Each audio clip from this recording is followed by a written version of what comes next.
j'aime beaucoup le fait que je pense que la puissance du Saint-Esprit est à être vécue dans une communauté.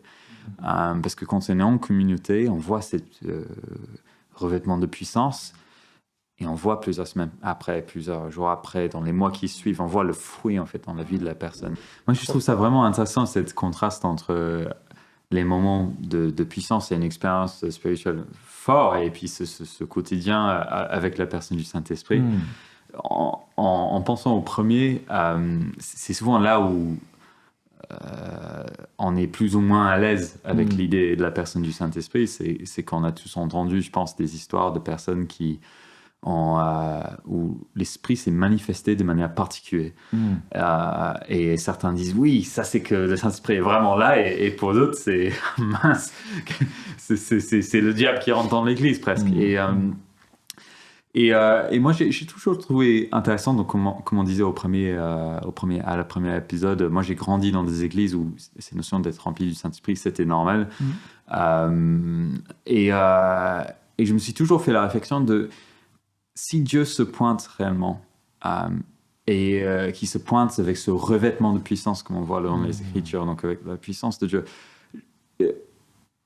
Pour moi, la chose la plus logique, c'est de se dire nos corps humains, parfois, sous la puissance de la main de Dieu sur nous, ça serait normal, en fait, parfois, que ça fasse des manifestations, que ça se voit qu'il y a la puissance de Dieu qui est à l'œuvre dans nous, que certains tremblent, certains tombent. La main de Dieu, elle est puissante. Et la manière qu'on distingue ça de personnes qui sont en train de créer du faux, de faire genre d'être rempli du Saint-Esprit. Oui, parce que ça existe aussi. Parce que ça existe aussi, tout à fait. C'est souvent les fruits derrière. Et j'aime beaucoup le fait que, je pense, la puissance du Saint-Esprit est à être vécue dans une communauté. Parce que quand on est en communauté, on voit ce revêtement de puissance. Et on voit plusieurs semaines après, plusieurs jours après, dans les mois qui suivent, on voit le fruit en fait dans la vie de la personne, la liberté de quelque chose, la nouvelle manière de témoigner que cette personne a. C'est là où on distingue le vrai du faux. Trop bien. Et je trouve que c'est super important alors que on est dans cette dynamique de personnes différentes qui reçoivent de manières différentes, selon des contextes différents, etc.